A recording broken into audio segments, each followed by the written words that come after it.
안녕하세요. 테린이 아빠입니다. 오늘은 삼성바이오로직스 분할 공시를 좀 보려고 하고요. 저는 이제 삼성물산이 수혜다, 중장기적으로 수혜다라고 이제 생각을 하고 있고, 삼성바이오로직스는 어떻게 또 공략하면은 기회가 또 있을까, 이런 이야기를 한번 준비해 보았습니다. 라떼 이상 회원분들은 또 이제 비공개 텔레그램 채널도 참여 가능하고, 초대 주소는 회원 전용 게시물에 올려드리고 있습니다. 그리고 눈꽃빙수 이상 회원분들은 다양한 이제 엑셀도 받으실 수 있고요. 영상이 도움되셨다면 구독, 좋아요, 알람 설정 부탁드리고, 다만 이제 유사투자자문 법령 때문에 댓글 기능을 정지해 놓았음을 양해 부탁드리겠습니다. 분할 공시가 이제 22일날 이제 있었고, 이거 올라왔을 때 좀 영상을 찍으려고 했는데 너무 피곤해가지고 23일날 저녁에 이제 찍습니다. 이제 여기 공시가 있는데, 사실 바이오로직스 주가가 제가 생각했을 땐 크게 당분간 움직일 가능성이 없어요. 이게 분할이 끝나야 움직인다라고 시장에서 아마 생각을 할 것이고, 분할이 이제 2025년 9월 29일부터 10월 28일이니까 보통 요거 플레이 하는 사람들은 분할 전에 주식을 샀다가 분할 이후에는 사업회사 빼고 지주회사 될 것 같은 애들은 팔아버리죠. 그러니까 분할 전과 분할 후의 시가총액이 분할 전 대비 분할 후가 커진다 라고 하는 거에 보통은 베팅을 합니다. 그래서 삼성바이오로직스는 심플하게 이제 9월달 전에, 9월 말 전에 조금 어느 정도 비중을 샀다가 거래 재개되면 파는 전략, 이런 걸로 이제 아마 플레이를 해야 된다라고 생각을 저는 하고 있고요. 일단 공시 내용은 이렇게 일단 바이오로직스를 보시면 되고, 왜 삼성물산이 수혜일까, 이런 고민들을 한번 해봐야 되는데, 여기에 일단 분할 구조를 한번 보시죠. 주주가 삼성물산이 43%고 삼성전자가 이제 31% 이제 있습니다. 그래서 요게 이제 있던 거를 바이오로직스랑 삼성 에피스홀딩스 가칭으로 두고, 여기 밑에 뭐 아메리카가 있고 이 바이오 에피스가 있는데, 이거는 이제 5년 내에는 상장을 안 한다, 나중에는 상장한다는 얘기죠. 그리고 뭐 신설 자회사가 뭐 있을 것이다, 이렇게 지금 되고 있어요. 시장에서는 요걸 가지고 어떻게 지금 보고 있냐면, 이걸 좀 이제 엑셀로 좀 간단하게 정리를 해봤습니다. 일단 단기적으로는 수급이 좀 꼬여버렸어요. 수급이 꼬였기 때문에 저는 이제 분할 일정 직전에 삼성바이오로직스를 좀 보자, 뭐 이런 지금 생각이고, 물산도 보시면 아시겠지만 최근에 이제 원전 기대감으로 가치도 움직이고 있는 그림이다 라고 이제 보고 있는데, 계속 이제 봐야 되는 이유가 중장기적인 어떤 관점만 이야기를 좀 해보겠습니다. 일단 삼성물산이 수혜가 될 수밖에 없는 게 인적 분할 방식이기 때문에 양쪽 회사에 대한 지배력이 유지가 됩니다. 그리고 기업 가치가 이제 분리돼서 평가가 되겠죠. 그러면 삼성물산이 보유하고 있는 지분 가치가 분할 전 대비 분할 후 시가총액이 커질 가능성이 있으니까 지분 가치가 재평가될 가능성이 있어요.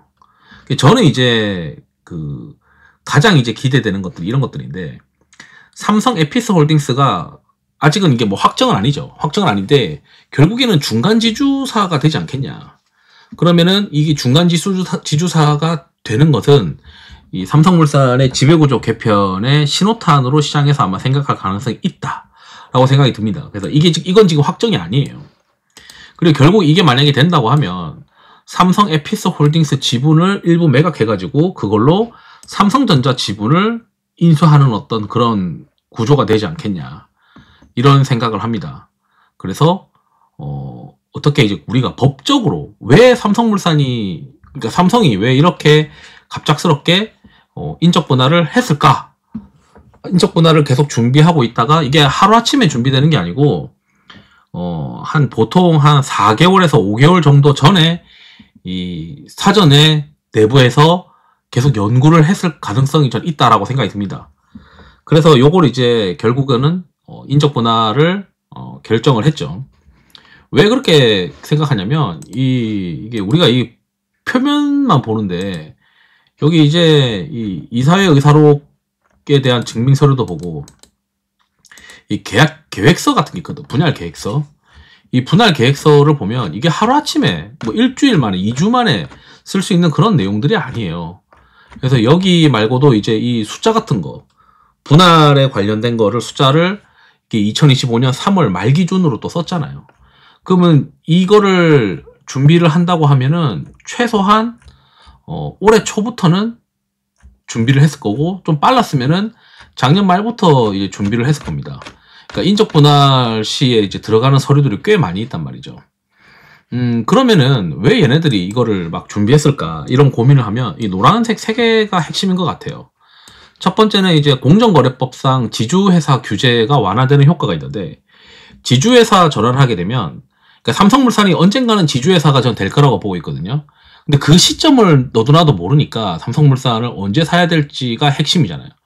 그러니까 대부분의 투자자들은 내가 삼성물산을 샀는데 지주회사 전환이 바로 이루어지면은 그게 이제 수혜니까, 결국에는 이제 이 지주회사를 전환하게 되면 자회사에서 상장사는 30%, 비상장사는 50%의 지분율을 또 확보를 해야 돼요. 그러니까 삼성물산이 삼성생명법 때문에 삼성전자의 지분을 확보하게 되면 이 지주회사 요건에 해당할 가능성이 있으니까 나머지 자회사들을 지분을 억지로 사야 되는 그런 요상한 상황이 됩니다. 부담이 되는 거죠. 그렇기 때문에 삼성물산은 결국 이번 삼성바이오로직스 분할을 통해서 중간 지주회사를 만들 가능성이 있다라고 저는 생각이 드는 거예요. 그래서 여기 현물 출자 같은 거 하지 않을까. 이게 이제 위로 올라오고 현물 출자 해가지고 요 밑에 이제 다 있는 그런 구조로, 요게 이제 위로 올라오고 여기 위에 요 밑에 이런 구조로, 그러니까 삼성물산 밑에 삼성 에피스홀딩스, 요 밑에 바이오로직스랑 삼성 바이오에피스 뭐 이런 구조로 심플하게 가지 않을까. 중간 지주사를 가능성이 높은데, 일단 중간 지주사를 하게 되면 뭐가 좋으냐면, 최근에 뭐 상법 개정에 대한 이야기들이 많죠. 그럼 중간 지주사를 두게 되면 리스크가 분산이 됩니다. 그러니까 삼성물산 본체로 소송이나 감사 부담이 집중되는 걸 좀 피할 수 있어요. 그리고 가장 중요한 게 뭐냐면 삼성생명법인데, 이 삼성생명법이 통과하게 되면 삼성생명이 보유한 전자지분의 시가기준 3% 초과분에 대한 매각이 필요해요. 그러니까 이게 무슨 얘기냐면, 삼성생명법이 보험회사가 보유한 계열사 주식을 평가 기준을 취득 원가에서 시가로 바꾸자라고 하는 거거든요. 그러면은 삼성생명은 삼성전자 보유 지분 8.5% 중에서 대부분이 이제 3%를 초과하게 되니까 총자산의 3%까지만 가능하거든요. 그러면은 삼성생명은 삼성전자 지분을 어느 정도 매각을 해야 됩니다. 3% 이내만 가능하니까. 그럼 5.5%를 매각을 해야 되는데, 그 5.5%를 물산이 사야죠. 그럼 물산이 사려면은 물산이 삼성전자 지분을 인수할 만한 돈이 있어야 되는데, 그 돈은 결국에는 이번에 중간지주사를 만들어서 그 중간지주사의 지분을 매각하는 방법으로 매각해서 그걸로 자금을 조달하지 않겠냐, 이런 시장의 생각이 있는 거죠. 그래서 왜 중간지주사를 만들게 되냐면, 그룹 전체를 다 직접 지배하지 않고 분야별로 나눠서 중간지주사를 만드는 게 오히려 이제 비상장 자회사 100%, 50% 이런 부담에 대해서 오히려 물산이 직접적인 부담이 적다는 거죠.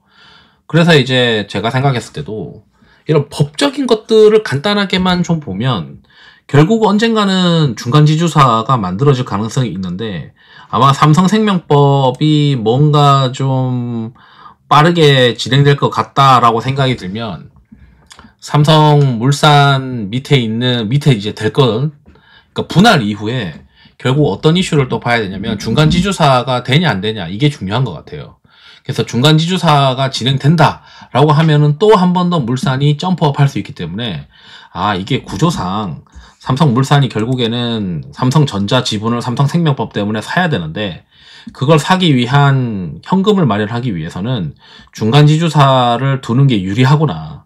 그래서 시장에서는 삼성물산 다음에 에피스홀딩스, 그 다음에 바이오 계열사 구조를 가져가는 그런 구조로 바뀔 것이다. 지금은 일단 인적 분할만 시장에다가 오픈했고, 인적 분할 이후에 요게 이제 요렇게 올라오는, 에피스홀딩스가 올라오고 지분을 현물 출자, 이런 구조에 따라서 구조가 바뀔 것이다, 이렇게 지금 생각하는 거죠. 그게 이번 삼성생명법에 대한